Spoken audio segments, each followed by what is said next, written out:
Alhamdulillah nahmaduhu wa nasta'inuhu wa nastaghfiruh wa na'udzu billahi min shururi anfusina wa min sayyiati a'malina man yahdihillahu fala mudilla lahu wa man yudlilhu fala hadiya lahu asyhadu an la ilaha illallah wahdahu la syarika lahu wa asyhadu anna Muhammadan abduhu wa rasuluh. Allahumma shalli ala Muhammad wa ala ali Muhammad. Alhamdulillahirabbil alamin. Segenap jamaah kajian semasa Senin Selasa pimpinan daerah pemuda Muhammadiyah Kabupaten Karanganyar dimulakan Allah Subhanahu wa taala. Alhamdulillah pada malam hari ini kita masih diberikan kesehatan untuk bersama-sama bisa hadir di majelis yang mulia ini, dan semoga yang kita laksanakan pada malam hari ini senantiasa mendapatkan keberkahan, perlindungan dari Allah Subhanahu wa taala. Dan kedua, semoga salawat serta salam senantiasa dilimpah curahkan pada uswatun hasanah kita Nabi Muhammad sallallahu alaihi wasallam. Bila pertama-tama kita buka kajian pada malam hari ini dengan bacaan basmalah. Bismillahirrahmanirrahim. Selanjutnya langsung saja karena Ustadz Ismail Soleh sudah berada di tengah-tengah kita. Pada Ustadz nomor Mas Ustadz Ismail Soleh, waktu dan tempat kami persilakan.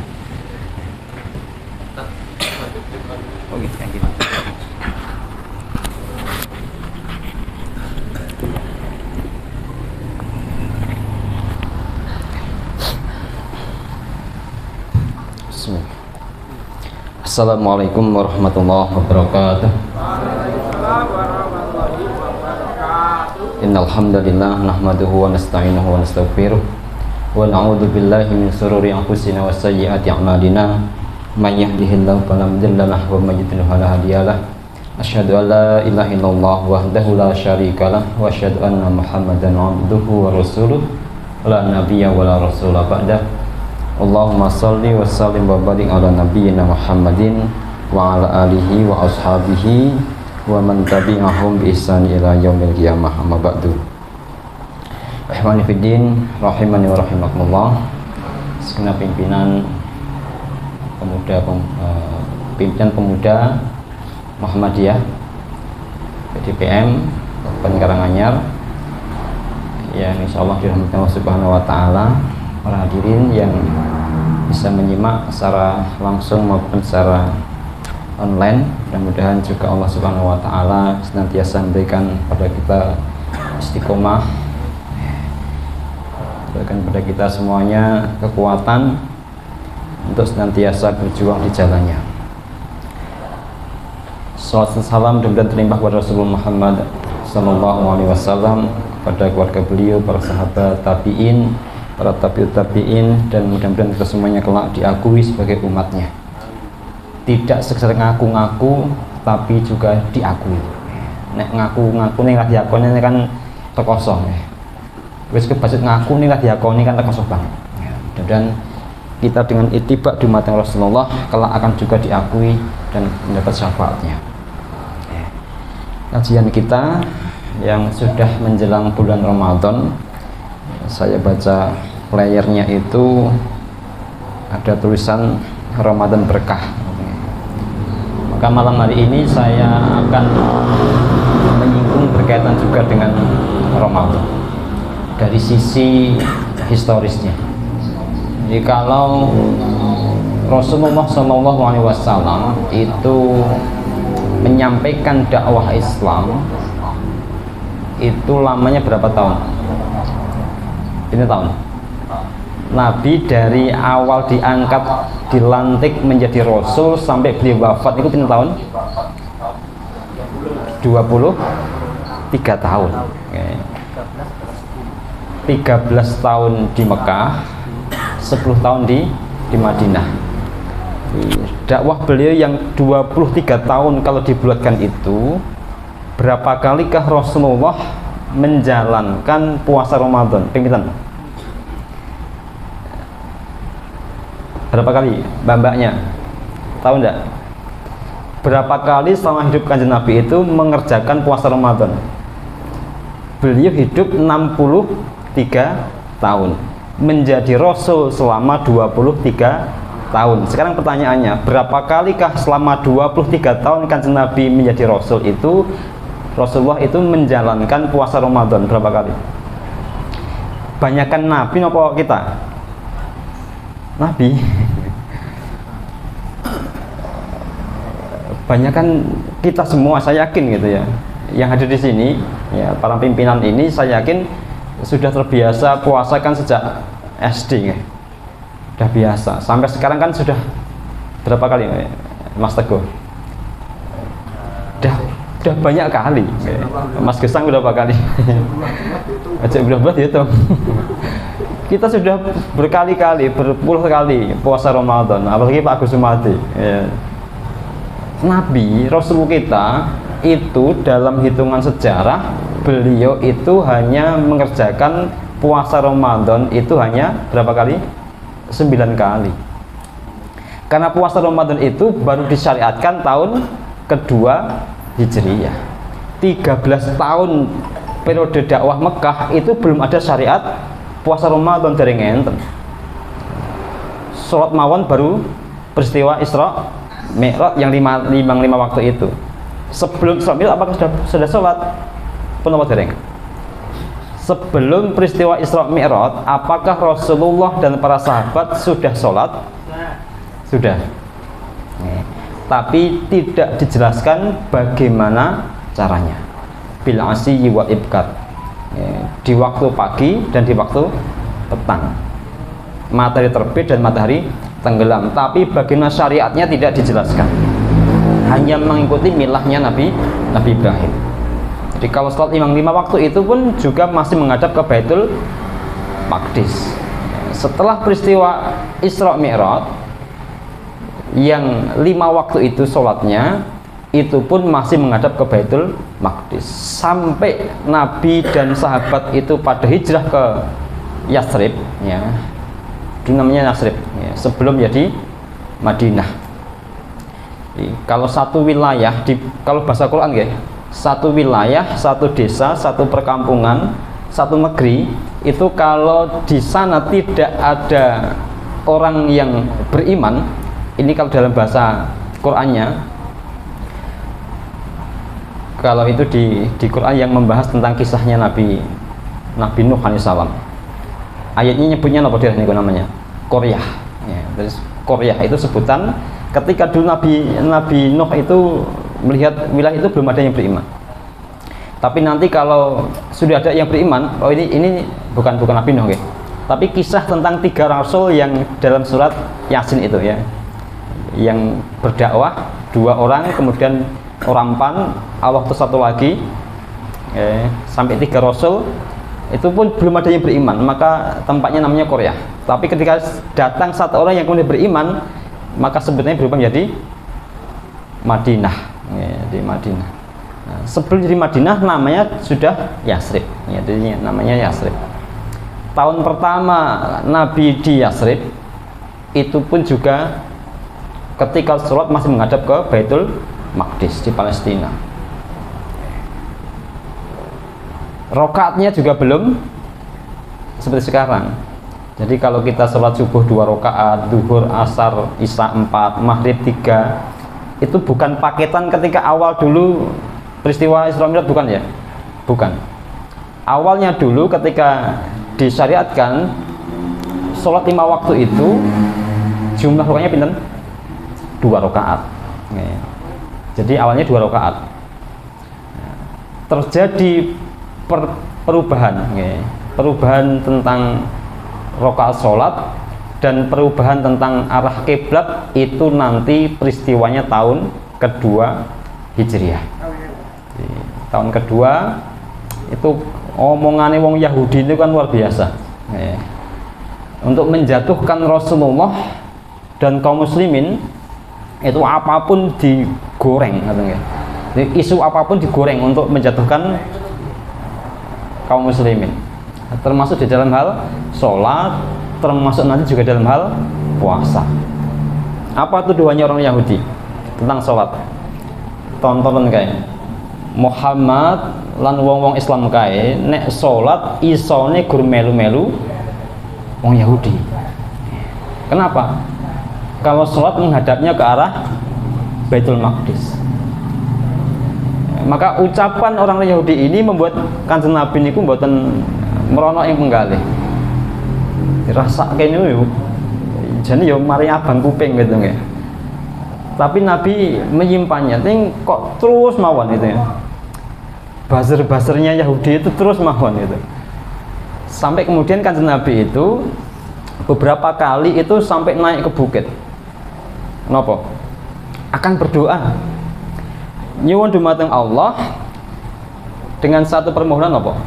Agar kiblatnya kaum muslimin ketika sholat itu dipindah tidak lagi ke arah Baitul Maqdis, tidak sama dengan orang-orang Yahudi.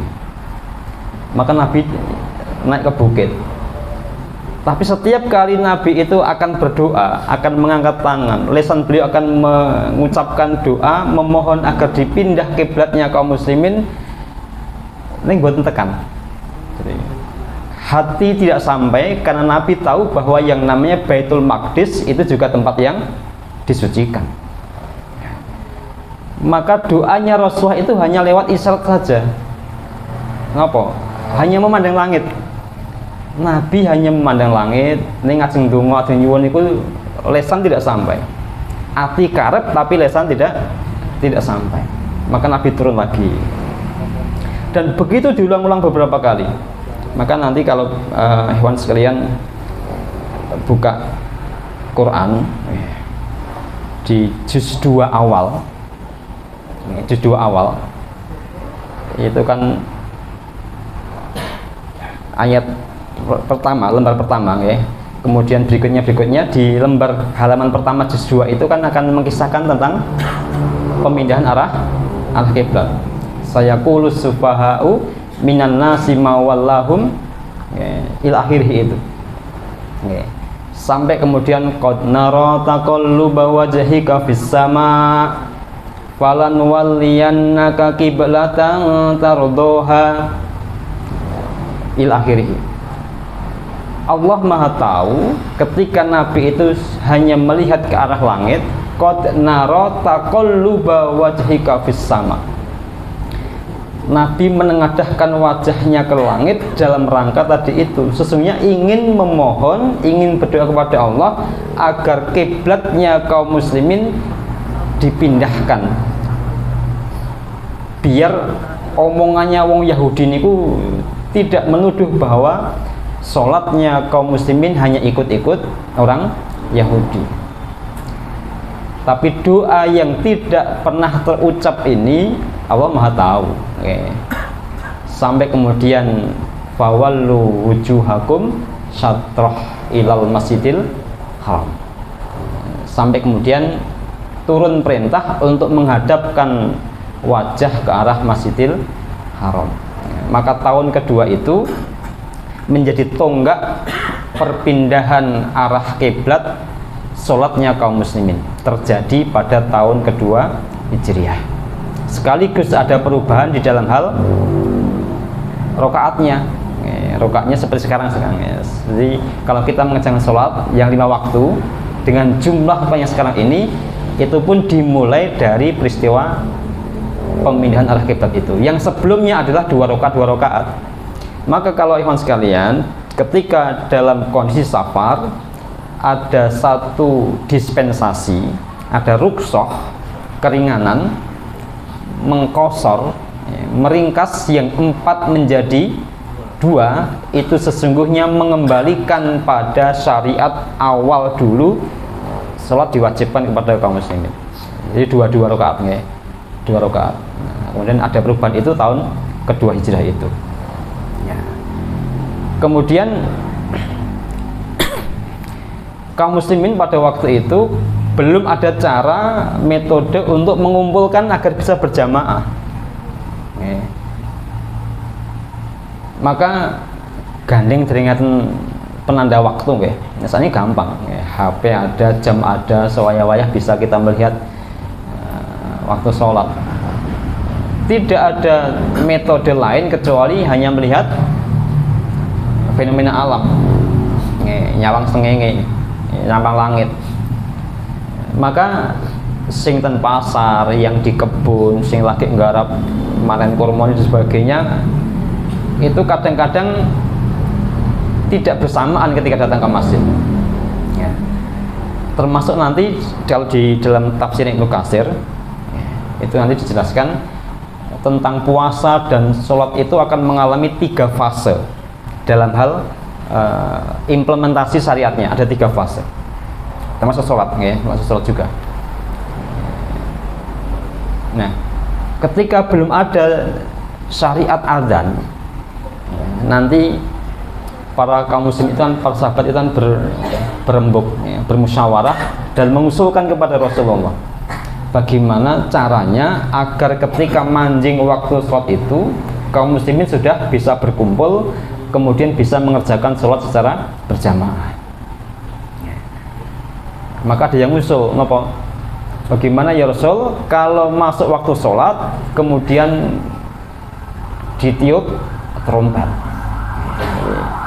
kita masuk waktu sholat zuhur gitu ya, matahari sudah mulai condong, maka ditiup trompetnya, tet itu. Oh, wis waktu zuhur. Usul ini ditolak. Kenapa? Tasyabuh dengan orang-orang Yahudi. Ada lagi yang usul, bagaimana kalau membunyikan lonceng? Kita masuk sholat, teng, teng, teng. Usul ini juga ditolak karena akan tasyabuh, menyerupai orang-orang Nasrani. Ada pula yang mengusulkan bagaimana kalau membunyikan alat-alat, semacam kendang dan sebagainya. Ini juga ditolak karena tasyabuh dengan orang-orang Majusi. Majusi bangsa penyembah api dari Persia. Mereka nyalakan api, kemudian mereka berkeliling, berputar sambil memukuli alat-alat itu, ya, dalam peribadahannya. Nanti sama, maka jangan, ditolak lagi. Maka datanglah sahabat yang namanya Abdullah bin Zaid. Ya Rasulullah, tadi malam saya bermimpi, saya memegang sebuah lonceng, datang orang yang berjubah putih, kemudian orang tadi menawar kepada saya, bagaimana kalau saya beli, saya tukar lonceng yang kamu bawa dengan sesuatu yang lebih baik daripada itu. Kemudian orang yang dalam mimpinya Abdullah bin Zaid tadi kemudian mengajarkan kalimat-kalimat, diturunkan oleh Abdullah bin Zaid, Allahu Akbar, Allahu Akbar, Allahu Akbar, Allahu Akbar, asyhadu an la ilaha illallah, ila akhirih. Yang kalimat-kalimat itu disampaikan memberikan Nabi. Kemudian Rasulullah memanggil Bilal, Bilal ta'ali, kemari Bilal, wahai Zaid, Abdullah bin Zaid, ajarkan kalimat yang kamu dapatkan dalam mimpimu kepada Bilal. Sudah diajarkan, Bilal naik ke dinding, karena dulu Masjid Nabawi kan cuma hanya tembok kotak saja, di atasnya itu namun tutupi dengan pelepah kurma.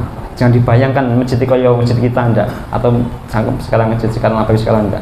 Hanya tembok, kemudian atasnya hanya ditutup dengan pelepah kurma, lantainya hanya dengan pasir gitu ya. Maka kalau babas sholat bersujud kemudian salam itu terus ngelak parai ini mergone sosok enten pasir sing nempel nggon bathuk ngoten nggih, maka dilap begitu.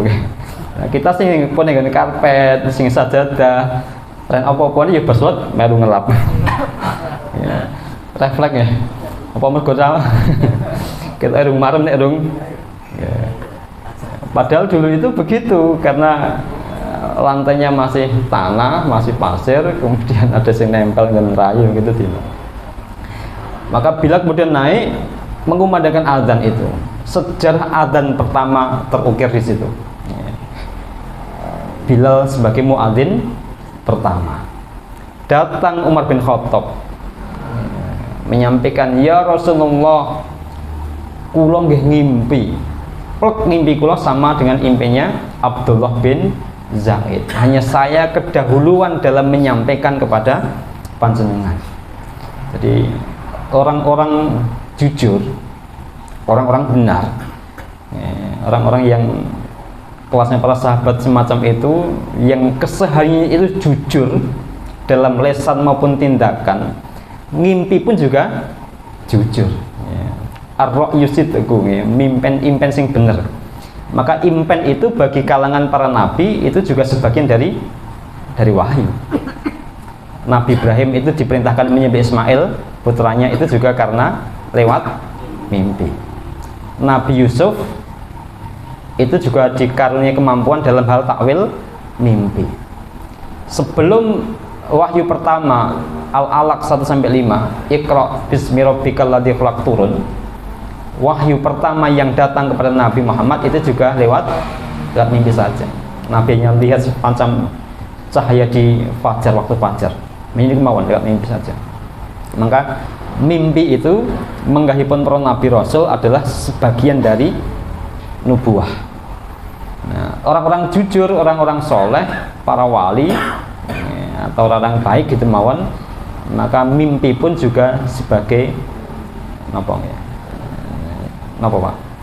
Wangsit. Bahasanya kita ilham, ilhami syarat. Wong kok guru sini ngapusi terus nonton ya uripe guru goroh terus ya impene ya nggih, impene ya goroh wae. Maka sejarah adzan tertulis pertama kali juga tahun kedua Hijriah. Nah, termasuk juga di tahun kedua itu Rasulullah SAW itu mantu. Jadi menikahkan Sayyidina Ali dengan putri Rasulullah, Sayyidatina Fatimah. Itu peristiwa pernikahannya itu juga di tahun kedua Hijriah. Jadi Sayyidina Ali berapa usianya itu? Sayyidina Ali itu ketika pertama kali Islam disampaikan itu usia 8 tahun ya. Karena beliau adalah anak dari kalangan pertama yang masuk Islam, 8 tahun. Kemudian ditambah periode Mekah 13 tahun, tambah 2 tahun di Madinah 15 tahun. 15 tahun tambah 8 berapa?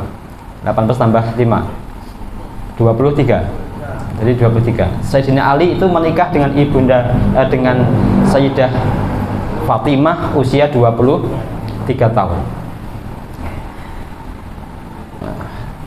Setelah peristiwa pemindahan arah kiblat dan penambahan kaitannya dengan rakaat salat, orang-orang Yahudi di Madinah itu masih punya satu bahan gorengan. Jadi satu isu untuk menggoreng kaum muslimin. Napa? Soal puasa. Salatnya wis beda kiblate. Tapi soal poso isih melu-melu. Maka itu tadi, meskipun kemudian kan Nabi menyampaikan bahwa puasanya orang Yahudi yaitu Asyura, Nabi mengatakan bahwa kaum muslimin lebih berhak mengikuti ajarannya Nabi Musa, yaitu puasa Asyura itu. Tapi bagi orang Yahudi ya tetap saja itu jadi bahan gorengan. Maka kemudian Allah Subhanahu wa taala memberikan ganti kepada kaum muslimin yaitu puasa Ramadan. Jadi disyariatkan pertama kali tahun kedua Hijriah. Sehingga kalau begitu hitungannya Rasulullah itu sampai beliau wafat mengerjakan puasa Ramadan selama 9 kali. Tahun kedua, ketiga, 4, 5, 6, 7, 8, 9, 10 kali Nabi itu 9 kali puasa Ramadan dengan Nabi itu hitungannya yang 28 hari itu 8 kali. Nabi mengerjakan puasa Ramadan yang 29 hari itu hanya 1 kali. Nah, ikhwani fiddin rahimani wa rahimakumullah, bahwa yang namanya puasa, ibadah puasa itu termasuk ibadah yang sudah sangat tua. Bahkan Nabi Adam pun juga sudah ada perintah puasa. Nabi Adam juga puasa. Puasa apa? Puasa tengah bulan, Ayyamul Bid. Jadi kalau tanggal 13, 14, 15 itu Ayyamul Bid. Kalau akhir bulan tanggal 27, 28, 29 itu disebut sebagai puasa Ayyamul Syud. Jadi ada Ayyamul Bid, ada Ayyamul Syud. Nabi Idris juga puasa. Nah, Nabi Adam, Nabi Idris. Nabi Idris juga puasa. Puasa Nabi Idris itu puasa bila ruh, puasa yang tanpa nyawa. Maknanya apa? Puasa yang kalau makan itu makanannya yang tidak ada nyawanya. Terus yang bukan apa misalnya yang ada nyawanya itu apa? Pite hewan gitu ya, yang hewani. Ya makannya ya poso dari yang tidak ada nyawanya. Nah, niki nggih poso mutih. Nek poso mutih anu kita tadi ya.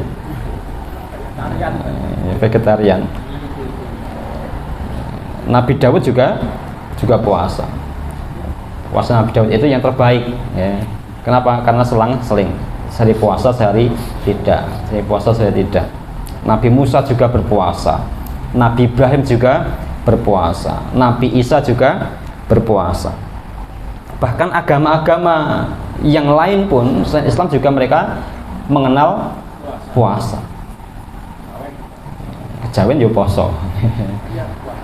Wong Jawa itu banyak versinya ya. Ada poso apa?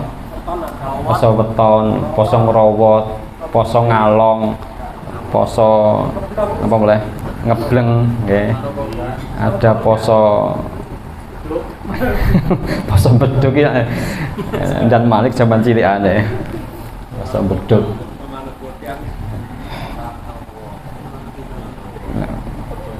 Agama yang bahkan agama-agama primitif, agama macam-macam itu juga mereka berpuasa. Dulu kan ada agama yang namanya Zoroaster ya. Agama Zoroaster itu nabinya sinten? Nabinya Zarathustra. Itu inti ajarannya Zoroaster itu apa? Nihilisme.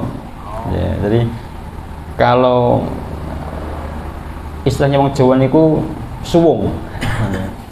Suwung, mengosongkan diri. Jadi nihilisme ini ajaran intinya Zoroaster.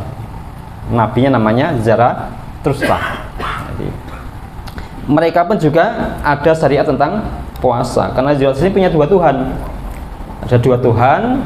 Satu dimanifestasikan dengan matahari, itu sebagai Tuhan terang, dan satunya adalah Tuhan gelap, manifestasi dari bulan. Hanya saja dua Tuhan ini sering padu, ora rukun gitu ya. Tuhan kok dewa kok gelut ini ya Tuhannya sering, karena dua Tuhan ini matahari dan bulan. Maka kalau matahari bulan ini padu, kemudian mataharinya kalah, itu terjadi gerhana matahari.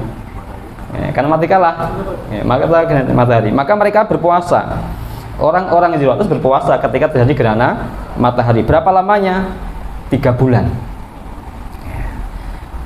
Kalau dewa srengenge, kalau dewa rembulan padu meleh dan bulannya kalah, terjadi gerhana bulan, maka mereka berpuasa selama 40 hari. Jadi mereka juga punya ibadah puasa. Tapi lama-lama punah agama ini. Jadi, agama ini Zoroaster ini punah. Kemudian muncul lagi agama yang lain, agama Majusi. Ini berkembang di Persia. Persia, Majusi ini penyembah api. Tapi ini pun nanti juga punah karena raja terakhir, Rustum. Rustum ini kan kemudian dia masuk Islam. Dia masuk Islam, bahkan anaknya kemudian dinikah sama anaknya Sayyidina Ali. Jadi besaran dengan Sayyidina Ali. Yang itu nanti turun sinten? Sayyid Zainal Abidin. Ya. Jadi maka Majusi ini pun juga akhirnya punah. Tapi sisa-sisa daripada peradabannya itu yang kemudian masih dianggap baik dan diambil peradaban Islam. Napa niku? Menara. Jadi, karena mereka itu dalam peribadahannya menyembah dewa api, ya, yang itu ditempatkan di sebuah bangunan tinggi. Ya, nar itu api, maka tempat api yang tinggi itu namanya manaro.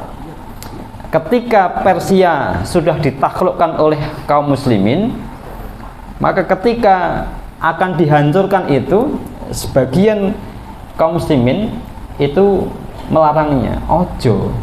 Sebagian kan semangatnya luar biasa, koyo cah nom itu ya. Iki bekase wong musyrik kudu dihancurkan, kudu diulangi sak entek-enteke begitu. Tumpes tapis tanpa tilas begitu. Biar tidak ada sisa-sisa kemusyrikan. Tapi sebagian yang lain ora apa-apa. Sing penting musiknya wis hilang, ini hanya sekedar bangunan. Kita gunakan saja. Untuk apa? Untuk muadzin mengumandangkan azannya. Kan ada tadi azannya sudah ada. Sampai eranya Khalifah Umar bin Khattab. Begitu. Persia kemudian bisa ditaklukkan. Nah, maka bangunan Manaro yang dulunya dipakai untuk menyalakan api dan disembah oleh Majusi itu dipakai oleh muadzin naik ke atas untuk mengumandangkan azan. Maka dari Persia kemudian warisan arsitek Persia itu, Manaro itu kemudian dibawa ke dalam peradaban Islam. Kalau kita melihat masjid-masjid asli yang di Madinah itu kan apa? Kan hanya niku kan. Tembok saja, ini tadi itu atapnya pun hanya pelepah kurma, tidak ada menaranya. Jadi kalau Islam ini peradabannya itu kan selama itu tidak kaitannya dengan akidah langsung gitu kan, tidak masalah gitu. Jadi kubah masjid pun juga bukan dari asli Islam. Dari mana coba nih? Itu wong-wong Romawi sudah ada gitu. Orang Romawi sudah ada, sudah punya itu. Coba yang biasa zikiran pakai tasbih. Napa Nabi juga pernah pakai tasbih? Enggak. Justru kita lihat Shaolin Temple itu ya. Biksu Tong itu mah gede-gede banget tasbih gitu ya. Kayak lu kalungan itu kan. Apakah sarung yang kita pakai? Ini asli dari Arab? Tidak. Orang-orang India, orang-orang Hindu sudah pakai sarung duluan. Jadi baju kokonya ini apakah juga asli dari sejarah? Enggak. Koko ini kan gayanya gaya Cina. Ya, kalau kita lihat kungfu master itu juga pakainya semacam koko ini kan. Coba kalau gitu kita dioncek coba, oke? Dioncek semuanya. Masjidnya menorone wong Persia, wong Majusi, kubahnya orang Romawi, tasbih wong Hindu, biksu tong, sarungnya wong India, kokone wong kupluknya mana? Jawa sih. Oh, Jawa sih. Ini orang Melayu ini, nek wong Jawa iket. Ini orang Melayu ya. Nah, kembali teman sekalian. Jadi orang Majusi pun ada puasanya. Jadi orang Yuratus ada puasanya, orang Majusi juga ada puasanya. Orang Hindu ada.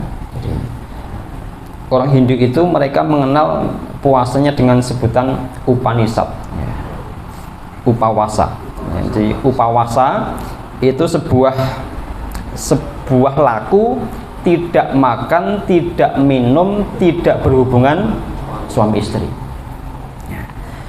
Kenapa orang-orang Hindu melakukan upawasa ini? Untuk persiapan mokso. Mokso ini apa? Ilang rogolan sukmone. Jadi dengan menggembleng diri, tidak makan, tidak minum, tidak hubungan suami istri. Dan yang mampu melakukan upacara upawasa ini hanya kalangan Brahmana. Kelasnya Brahmana itu. Tapi kelas Brahmana pun juga tidak semuanya berhasil. Jadi wis melakoni suwe banget itu kan. kan kemudian tubuhnya mengecil gitu kan. Urung rampung upawasanya kelingan bojone gitu. Gagal gitu. Jadi muksone macet gitu kan. Sehingga tinggal kecil jadi apa? Jinglot.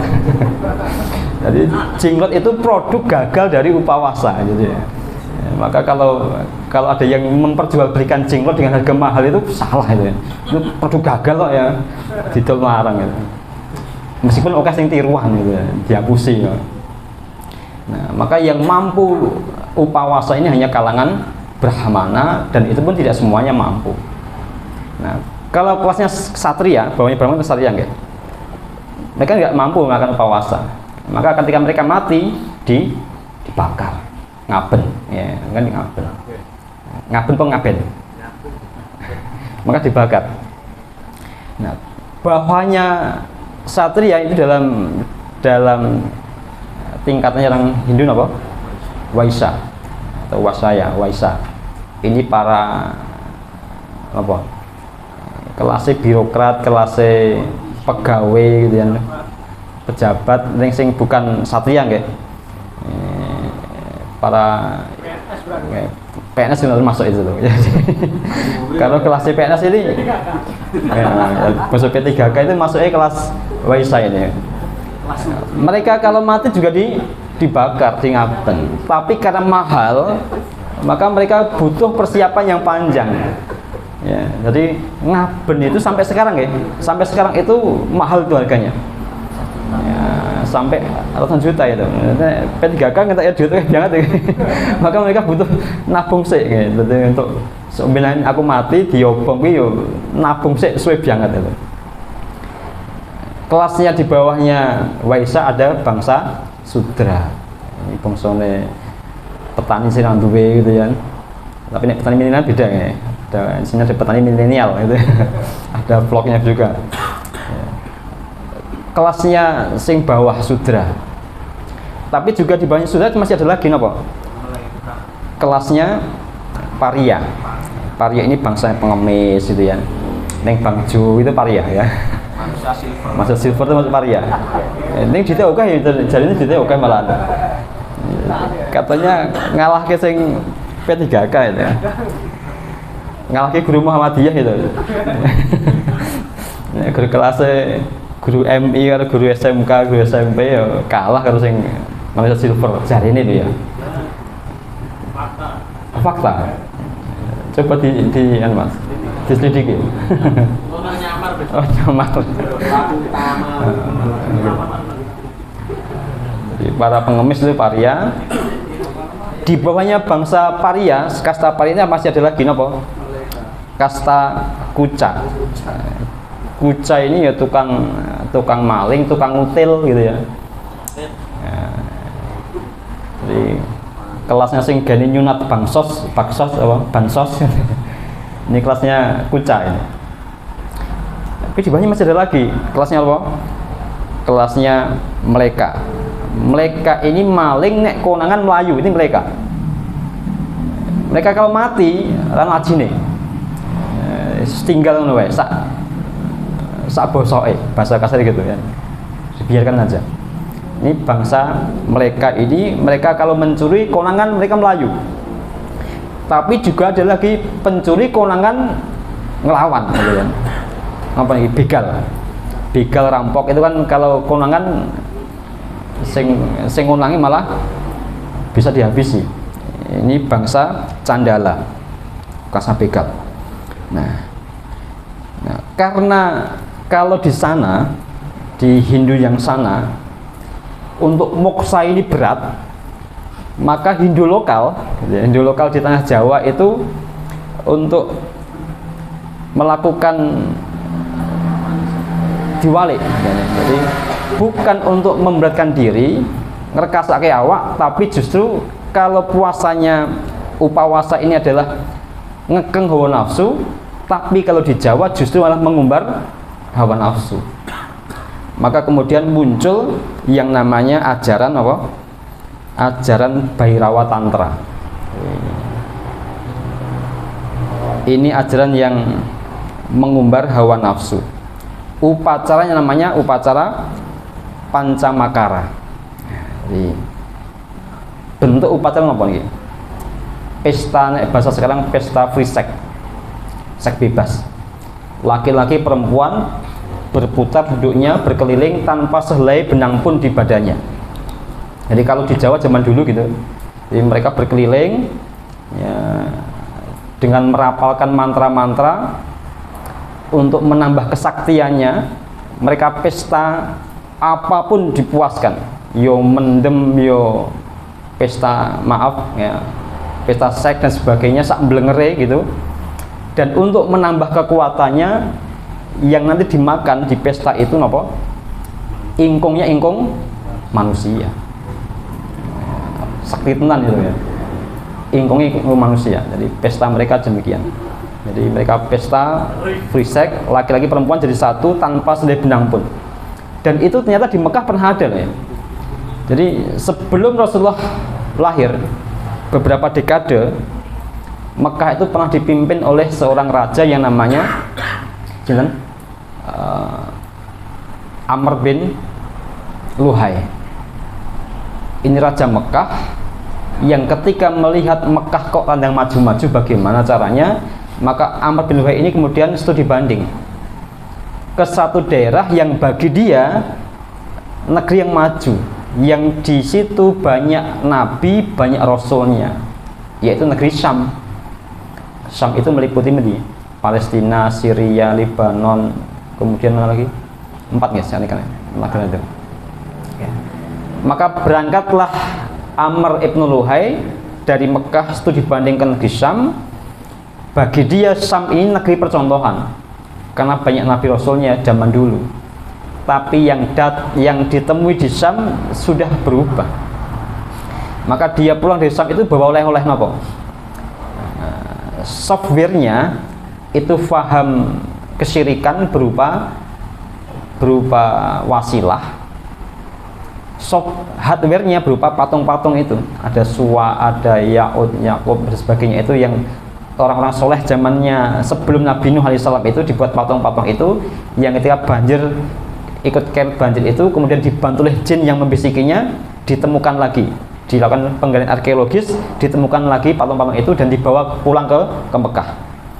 Awalnya Ka'bah itu bersih dari macam berhala, kemudian sejak zamannya Amr ibn Luhai mulai dipasang patung-patung tadi itu, yang lewat patung itu dimintakan permohonan, mintanya ke Allah tapi dilewatkan berhala tadi itu. Maka mulai berkembang faham wasilah. Apa yang dijejelkan kepada otak-otaknya orang Mekah, bahwa Allah itu maha bersih, maha suci, maha besar, maha tinggi, manusia itu hina, kotor, kecil, banyak dosanya, maka yang kecil hina tidak pantas langsung berhubungan dengan yang maha besar, maha suci, maha tinggi. Maka dilewatkan dengan aneka macam patung tadi itu. Ka'bah itu Baitullah, bangunan suci. Manusia ini banyak hinanya, kotornya, banyak dosanya. Maka ketika ibadah di Baitullah harus seperti bayi lahir, ribon, tanpa sehelai benang pun yang menempel di tubuh. Maka sejak zamannya Amr ibn Luhai, yang namanya tawaf itu mulai melepaskan pakaian. Jadi laki-laki perempuan sama saja, cuman dipisah, ada shiftnya. Laki-laki shiftnya itu shift siang, kalau perempuan itu dikasih shift malam untuk bisa tawaf. Dan tawafnya diputar, dibalik.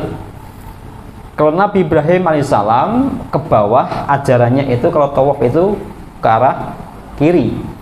Sejak Amr ibn Luhai itu dibalik ke kanan.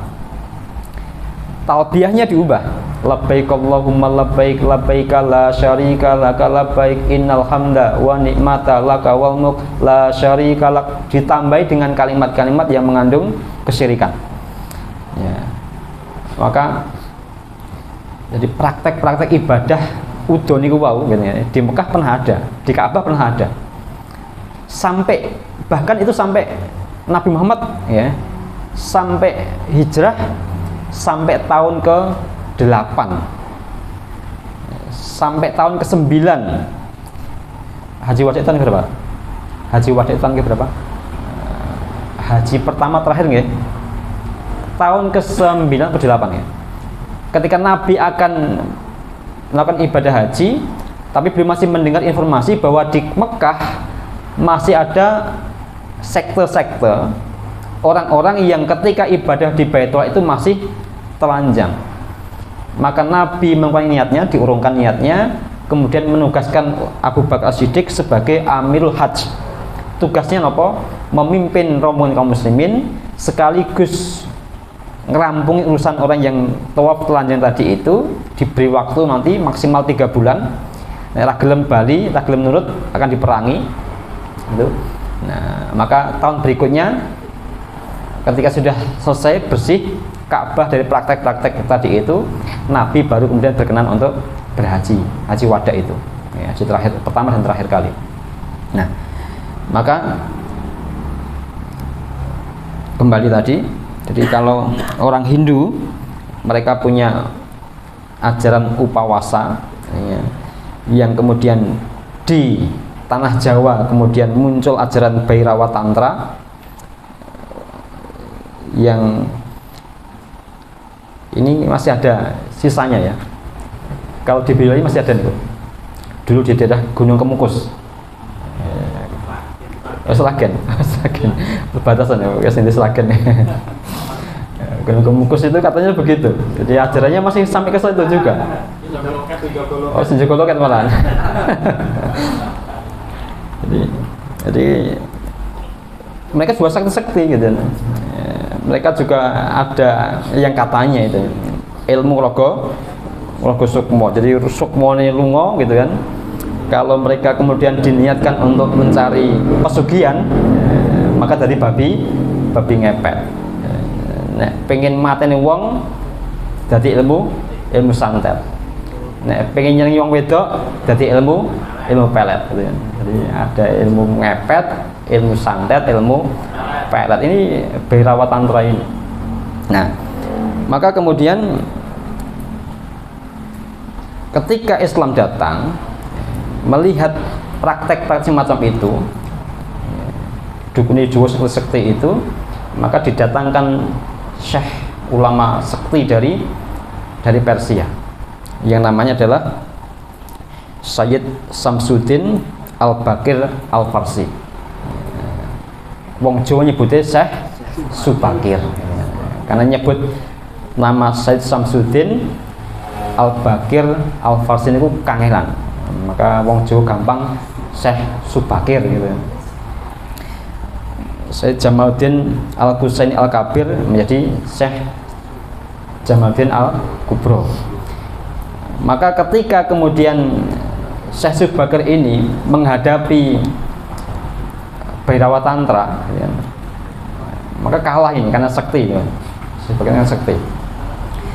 Maka Bhairawa Tantra kalah, mereka lari ke Banyuwangi yang dipimpin oleh Minak Sembayu Badul Sengoro, gitu ya.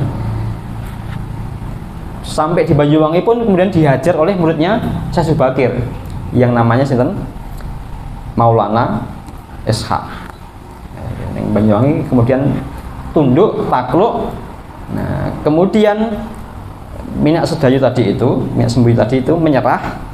Kemudian anak perempuannya diserahkan kepada Maulana Ishaq, dinikahi, kemudian lahir anak yang dikenal dengan nama Raden Ainul Yakin atau Sunan Giri yang bertempat di Gresik gitu.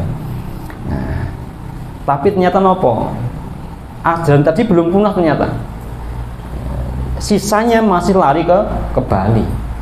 Mereka lari ke Bali, yang lama-lama mereka tumbuh di Kediri, mungkin ada yang sisa itu tumbuh lagi gitu. Yang di Gresik sudah punah, ternyata lama kemudian di Kediri tumbuh ajaran ini lagi. Nah, maka kemudian di Kediri itu yang menghabisi Sunan Bonang, ya, diajar habis oleh Sunan Bonang karena mereka kemudian takluk semuanya. Maka ajaran tadi itu mereka duduk berputar telanjang, kemudian merapal mantra-mantra untuk macam-macam tadi itu tidak apa-apa, wis apa-apa, ning sing penting lungguhe ning nganggo klambi. Boleh duduk berputar, tapi jangan telanjang, pakai baju. Tumpeng ra masalah, ra masalah. Tapi ingkung manusia diganti dengan ingkung ayam, kan gitu ya. Mantra-mantra yang dulu ajarannya Baidawa Tantra itu diganti dengan kalimat-kalimat thayyibah, la ilaha illallah, kan itu. Kalau dosa kita kan kemudian jadi tahdilan itu ya, tahdilan itu. Nah, maka ikhwan sekalian, rahmati Allah, jadi mereka juga punya puasa. Maka ketika kemudian Islam datang dengan membawa ajaran puasa ini, orang-orang yang dulu mengenal upawasa itu, loh, kok podo gitu kan? Tidak makan, tidak minum, tidak berhubungan suami istri ketika siang hari, maka kok wis klop gitu. Mereka sudah mengenal itu, maka dari kata upawasa menjadi puasa. Jadi kalau dalam bahasa Qur'annya kan apa? Saum. Bahasa Qur'annya saum. Kita mengenal dengan kata puasa, dari kata tadi itu upawasa itu tadi. Di Hindu demikian ada, di Buddha pun juga ada. Kalau di Buddha apa? Di Buddha itu kalau orang ingin mendapat kesempurnaan kelak di nirwana, mereka juga melakukan satu ritual puasa topo broto di bawah pohon bodhi sampai mendapat pencerahan. Jadi nggak ada batas waktunya sampai dapat pencerahan. Katoke. Kalau kita puasa kan ada batas waktunya, ayyamam ma'dudat, tertentu waktunya. Kalau orang-orang Buddha tidak ada batas waktunya, sampai dapat pencerahan. Orang Yahudi juga ada puasanya. Yahudi itu ada Yom Kippur. Orang-orang Nasrani juga ada puasanya. Kalau pas Jumat Agung itu kan, Jumat Agung jelang Paskah, itu mereka juga puasa dan sebagainya. Maka yang namanya puasa ini hampir di semua keyakinan itu ada. Maka kenapa Quran kemudian ketika ayatnya turun, ya ayyuhalladzina amanu kutiba alaikumusiyam kama kutiba alal ladzina min qablikum. Kenapa? Karena orang dulu sudah puasa. Ini juga menunjukkan bahwa orang beriman, ya ayyuhalladzina amanu, bahwa kalian diwajibkan puasa itu bukan kamu seorang yang diwajibkan, bahwa dulu orang-orang zaman lampau juga diwajibkan. Jadi nggak semata-mata kamu saja. Maka dulu prakteknya kaum muslimin ketika puasa itu ada 3 tahap. Sebagaimana sholat juga 3 tahap. Sholat itu awal tahapnya apa? Tadi itu sampai ada pemilihan arah kiblat tadi. Kemudian ketika sholat, ada jamaah yang ketinggalan, makmum, masbuk, niku awal mulanya, sing lagi teko tanya kepada sahabatnya yang sholat, misalnya gitu, misalnya saya datang carry, Nabi, sahabat-sahabat yang di soft itu sudah sahabat sholat itu, yang datang tanya kepada yang sudah sholat. Nah, maka yang ditanya tadi kasih jawaban. Misalnya gini, wis pirang rakaat iki katanya. Misalnya sudah dapat 2 rakaat, kasih kode loro. Maka orang yang datang tadi itu kemudian sholat dia sholat sendiri, nyusul ngoyak gitu kan, dengan kecepatan yang lebih tinggi, tancap gas gitu kan. Jadi dia sholat, ketika sudah menyamai rakaatnya baru dia masuk ke dalam barisan shaf. Sampai kemudian kalau di dalam tafsir Ibnu Katsir, Anas Zaid kemudian menyebutkan lagi tahap ketiga, yaitu ketika sahabat ini masuk waktu sholat, ketinggalan rakaatnya, maka dia langsung masuk ke dalam shaf. Nah, ketika nanti imamnya selesai, maka dia kemudian menyempurnakan sampai selesai sholatnya.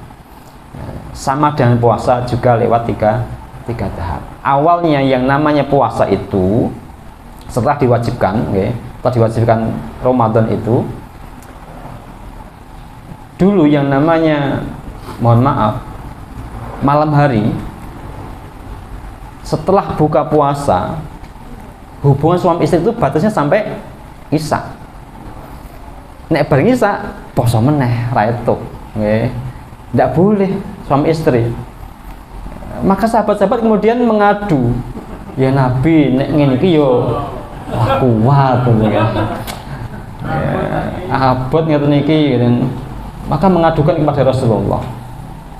Maka kemudian turun ayat napa? Yang membolehkan di malam hari hubungan suami istri sampai batas waktu sahur itu gitu.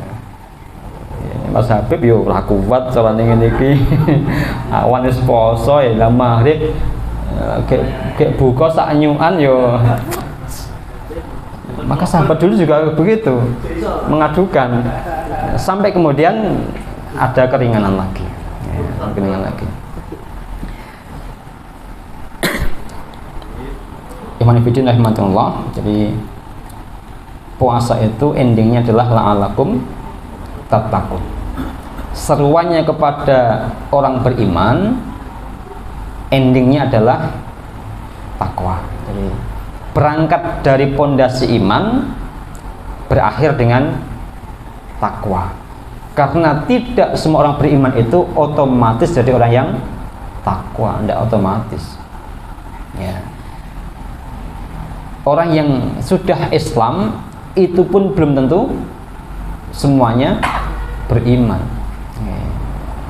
Afsus salah, apa ngapain? Udkhulu fisilmi kafah. Dipindahkan masuk Islam dengan kafah. Yang paling gampang kan Islam. Selama orang itu bersahadat, maka itu sudah membedakan dirinya dari non muslim menjadi muslim. Segera sahadat saja. Karena ketika perang dengan Romawi ini kan apa? Zamannya Umar bin Khattab yang dipimpin oleh Panglima Khalid bin Walid, itu ada satu Panglima Romawi yang kemudian berdialog dengan Khalid bin Walid, beradu argumentasi dalam tenda, sampai kemudian si Panglima ini kemudian masuk Islam. Jadi dalam kondisi perang gitu kan, dia masuk dalam tenda itu masih kafir, masih Nasrani.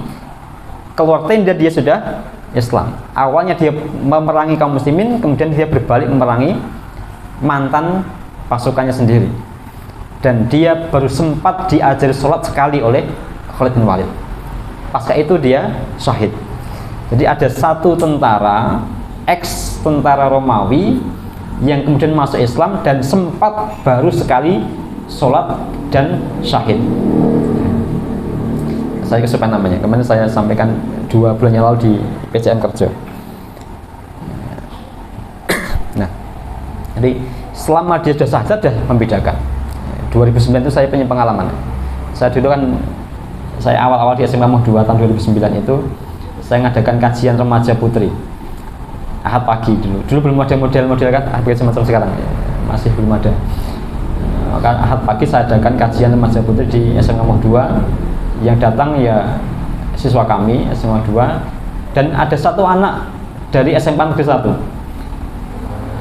Dia datang dan menyampaikan kegalauannya. Pak Mael, pulau bingung. Apa yang dibingungkan? Bapak saya dulu Islam, sekarang jadi Kristen. Ibu saya dulu Kristen, saat ini jadi Islam. Kulo bingung, saya harus ikut siapa? Dia waktu itu kelas 12 kelas 12 SMP Negeri 1. Maka dia datang itu menyampaikan kegalauannya. Saya tanya, lah kamu sampai sekarang ini kamu ikut siapa? Dia Nasrani. Tapi dia tadi itu melihat bapak ibunya kok ijolan agama, dia juga ikut bingung. Kamu pernah dibaptis? Kayaknya sudah pak, kayaknya dulu ketika kecil. Ya sudah, sekarang piye, penake piye? Saya pengen masuk Islam pak. Coba dipikir saya, karena teman-temannya di masjid itu ya, di masjid SMK, dia saya suruh di luar dulu, berpikir sejenak. Kalau udah mantap silahkan masuk lagi. Setengah jam berikutnya dia masuk lagi ke masjid. dan menyatakan, "Ampun Pak, sudah mantap saya." "Mantap apa?" "Saya ingin masuk Islam." Sudah, kemudian kami bimbing, disaksikan teman-temannya, kemudian dia bersyahadat. Saya dulu anak sini, anak Bejen, namanya Sekar. Kemudian saya kasih nama, karena kamu sudah masuk Islam, saya kasih nama istilahmu, namanya bahasa Arabnya bunga apa? Zahra. Saya kasih namamu Zahra gitu. Orang syahadat itu sudah Islam, Muslim. Ketika naik lagi levelnya di mukmin. Keislamannya itu disempurnakan dengan mengimani rukun iman, maka dari Muslim jadi mukmin. Ketika dia mukmin, kemudian dia beramal dengan amal-amal yang kebaikan, ihsan, maka naik levelnya di seorang yang muhsin. Ketika dia istiqomah dengan keihsanannya tadi itu, maka akan jadi orang yang ikhlas, namanya mukhlis. Jadi ada dua mukhlas, ada yang mukhlis. Di Quran itu ada mukhlasin, ada mukhlisin. Kalau yang hadir di sini, meskipun sama-sama ikhlas, artinya dalam Indonesia sama-sama ikhlas. Kalau kita hadir ke sini itu masih ono rasa abote, tapi kita berupaya untuk memaksa diri. Isih abot, tapi kita berikhtiar untuk memaksa diri kita agar datang ke kajian, gitu ya, datang ke masjid, datang taklim, sinoso abot, ning dipeksa dhewe, itu levelnya masih mukhlis. Ya. Tapi kalau masih mukhlis dipeksa terus, akan lama-lama naik level jadi seorang yang mukhlas. Nek pun mukhlas niku pun diikhlaskan. Ya, jadi dari terpaksa menjadi terbiasa, bahkan menjadi sebuah kebutuhan. Nek ra teko malah rumangsa ana sing kurang gitu ya. Biasanya sudah datang rutin malam selosonan, kok tidak bisa datang, itu rasanya ada yang kurang. Itu sudah mukhlas, sudah mulai. Nah, kalau dari muslim naik jadi mukmin, naik dari menjadi yang apa? Muhsin, naik jadi yang mukhlas, naik lagi levelnya menjadi orang yang muttaqin. Jadi muttaqin menjadi puncaknya. Maka puasa itu mendidik orang menjadi profil-profil yang muttaqin. La'allakum tattaqun. Demikian mawon yang saya sampaikan. Mudah-mudahan ada yang bisa kita petik dari apa yang kita sampaikan pada kesempatan malam hari ini. Mudah-mudahan tidak puas, gitu ya. Karena nek calon kok wis puas itu akan berhenti dialektikanya, gitu. Dan mudah-mudahan tidak ada yang pertanyaan. Kalaupun bertanya nanti dijawab poro-poro yang lebih pintar. Okay. Terima kasih dari saya, banyak kekurangan mohon dimaafkan. Akhirul kalam, billahi taufiq hidayah. Assalamualaikum warahmatullahi wabarakatuh.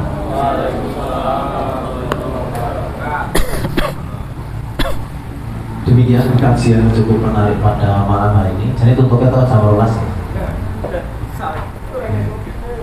Dan Asasnya doa di sini setelah kami tutup nanti ada pengumuman dan oleh-oleh dari Mas Abdul Ansori. Demikian yang kami sampaikan. Wabillahi taufiq kami mohon maaf. Assalamualaikum warahmatullahi wabarakatuh.